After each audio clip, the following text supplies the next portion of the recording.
আমি সমাজের একজন খেটে খাওয়া মানুষ। অনেকেই আমাকে প্রশ্ন করে, ভাই 2024-এর জুলাই আগস্টে যে পরিমাণ আসমান কাঁপে না, আল্লাহর কাছে দরবার বিসমিল্লাহির রহিম, একেবারে রাস্তার ভ্রাম্যমান মানে প্রস্টিটিউট থেকে শুরু করে পথকলিরা শুরু করে ছাত্র শ্রমিক যারা আমরা পরিচয় দিল, তারপরে মানে সেই আরাকান রাজ্য থেকে আমাদের রাজ্যে বা বার্মা থেকে আশ্রয় নেওয়া লোকজন সহ বহু লোকজন বাংলাদেশের ভাগ্য পরিবর্তনের জন্য আন্দোলন করতো। সবাই বলে খাট কাঁপে, আসমান কাঁপে, কত কথা আমরা শুনেছি। তা এখন এত হারে বাংলাদেশের এক প্রান্ত থেকে অপর প্রান্ত পর্যন্ত নারী নির্যাতন প্রকাশ্যে দিবালোকে হচ্ছে। এখন কারোর খাটও কাঁপে না, আসমানও কাঁপে না। কারণটা কি? এটা কি? আমি বললাম যে ভাই, এ বিষয়ে তো আমি কিছু বলতে পারবো না।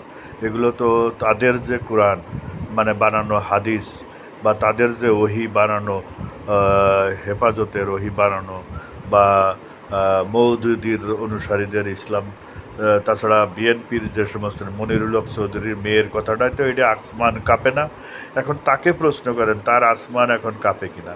এই যে 22 এপ্রিল একটা মেয়েকে বাবার সাথে যাচ্ছে পরীক্ষা দিয়ে নিরাপদ হাত ধরে, সেখান থেকে তাকে নিয়ে গেল। 9 দিন পরে, আমরা তো না, মিডিয়া তো বলছে না, পুলিশই বলছে যে তাকে উদ্ধার করে বাবার কাছে ফেরত দেওয়া হয়েছে। তারপরে মনে করেন হাত পাও মোজাবন্দি মেয়েটাকেও আর একজন টুপি মাথায় দিয়ে এসে পিছন দিয়ে হ্যারাসমেন্ট করলো, দেখেছেন, 6ষ্ঠ শ্রেণীর বাচ্চা। তারপরে প্রতিদিন এমন কোনো দিন নাই সেদিন মেয়েদের লাশ পাওয়া যাচ্ছে না। প্রত্যেকটি লাশ ক্ষত বিক্ষত যৌন নির্যাতনের মাধ্যমে। তো এখন তাদের কেন কাঁপে না? আমরা যে এখন তো আর আল্লাহ নিচে আসতেছে না। তা আল্লাহ যদি নিচেই না আসে, আল্লাহ মাঝে মাঝে আসে, সবার ডাকে তো আসে না। আল্লাহ হয়তো তাদের ডাকে এসেছিল, এই জন্যই তারা পরিচয়। আমরা দেখেছি যে একজন তার ছেলের যুদ্ধর বেশে পাঠাচ্ছে, পরে দেখা গেল বিএনপির ভাইস চেয়ারম্যান ভুলু সাহেবের স্ত্রী পরিচয় গোপন করে। আমরা দেখে চিন্তা করলাম যে কতটা বাংলাদেশে নির্দয় অবস্থা হলে মা তার ছেলেকে যুদ্ধে পাঠাচ্ছে, তখন মিডিয়া কিন্তু পরিচয় গোপন রাখলো। পরে দেখা গেল সেটা ভুলু সাহেবের মেয়ে।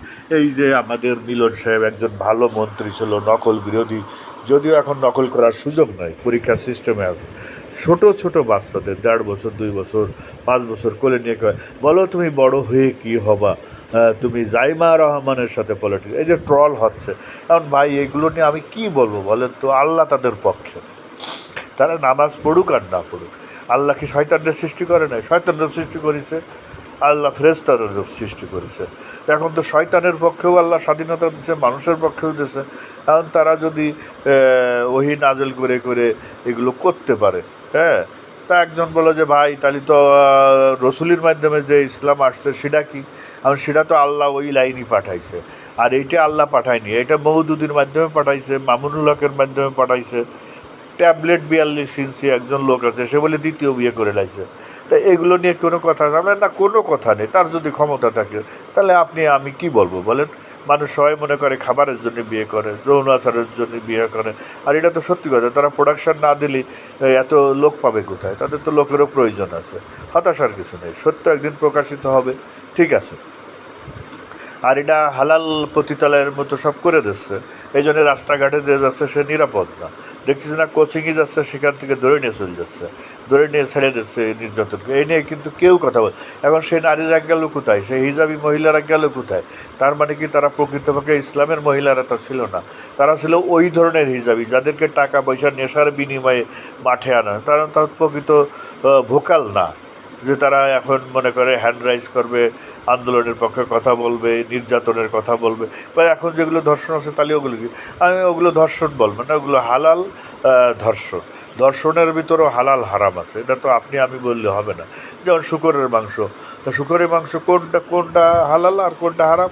আমি মুসলমানদের জন্য, সেটা তো ওই যে বাইতুল মুকাররমের উত্তর গেটে যারা মিছিল করে তাদেরকে যাই প্রশ্ন করেন, তারা বলে দেবে শুকরের মাংস থেকে রক্ত সরালে, না হাড় সরালে, না শুকরের চামড়া যদি সাদা হয় সেটা, যেটা রাষ্ট্র নিষিদ্ধ করেছিল শিডিউলের মাধ্যমে 22টি পণ্য 23টি পণ্য আমদানি করে, এখন তারাই তো বলতে পারে, আমি ভাই করবো কী রে। এখন হয়তো হতে পারে যে যখন মুক্তিযুদ্ধের শক্তি ক্ষমতায় থাকে তখন এইগুলোর সিস্টেম চেঞ্জ হয়ে যায়, আল্লাহ বা তখন ওহি অন্যভাবে হয়, একযোগে হয়। মানদানার কথা শোনেন না, সেটাও ওয়াজ করে করে বলে যে ওর দিক তাকায় দেখবেন কি, তাকানোর ভিতরেই আছে। এখন তাকালে অন্যায় হবে না, কারণ এখন তারা আল্লাহর আশীর্বাদ নিয়ে ক্ষমতায় আসছে। এই জন্যে এখন আর ইসরায়েলের সাথে কথা বললে সমস্যা নেই, ভারতের সাথে সম্পর্ক করলে খারাপ নেই। পাকিস্তানে যাচ্ছে দেখতেছেন না কীভাবে ধর্ষণ করলে সেই কালচারের মাধ্যমে নতুন করে বাংলাদেশে বৈধ ধর্ষণ করা যায়, এগুলো শেখার জন্যই বাংলাদেশে মঞ্জুরি কমিশন থেকে 15 প্রতিনিধি যাচ্ছে এখন পাকিস্তানে। বোঝেন না কতটা যে রাষ্ট্রটা ব্যর্থ হয়ে গেছে। এখন এই যে 26 জনের একজন কর্মকর্তা বলে বিমান বাহিনী ভারতে পাকিস্তানে ধরা পড়ছে, তার মাধ্যমে কিছু শিখতেছে আর এভাবেও কিছু শিখতেছে। এখন এটা কিছু বলার নেই। যদি আবার আপনার আল্লাহর ইচ্ছা হয় বা জনগণ যদি মনে করে যে আল্লাহর কাছে আল্লাহকে হাজির নাজির জানিয়ে এই কাজগুলো অবৈধ, তাহলে তার বিরুদ্ধে আন্দোলন করবে। শুধু তো একা আপনার আমার দায় নেই এ বিষয়ে, তাই না? বিদ্যুৎ না হলে যদি চলে তাহলে সমস্যাটা কী? সমস্ত ডিজেল তেলের দাম বাড়ানো মানে কি, জ্বালানি তেলের দাম বাড়ানো মানে একটা কম্পোনেন্টের দাম বাড়ানো মানে আর কোনো জায়গায় হাত দেওয়া লাগে না, সরকারের কোনো দোষ হয় না। এটা কিন্তু আমাদের সরকার খুব ভালো বোঝে, যার জন্য একটা জায়গায় দাম বাড়াই দিয়েছে, পুরা দেশের সমস্ত জিনিসের দাম 40% বেড়ে গেছে। তাহলে কীভাবে মানুষের আয় বেড়ে গেছে? অবশ্যই প্রতিনিয়ত যে চিন্তা হচ্ছে, তাহলে কী হচ্ছে? এই যে উত্তরায় মেয়ে 140টা মেয়েরা ধরলো, তাহলে তাদের আয় বাড়িছে না? মিরপুরি ধরিছে, তাই এটা তো আমরা যেগুলো মিডিয়াতে আসছে, আর যেগুলো মিডিয়াতে আসেনি তাহলে সেগুলো কি একটু ভাইবে দেখবেন। দীর্ঘ সময় ধরে তো কথা বলি তো কেউ শোনে না, কিন্তু আমি কি করবো বলেন? আমার কিছু বলার নাই, আপনারাই বলেন। সবই এখন হালাল, যেটা বলবেন। ওই যে আফগানিস্তানে মেয়ে পিটানো হারাম, যতক্ষণ হাড় না ভাঙবে, তাহলে সেটারও একটা ব্যাখ্যা আছে।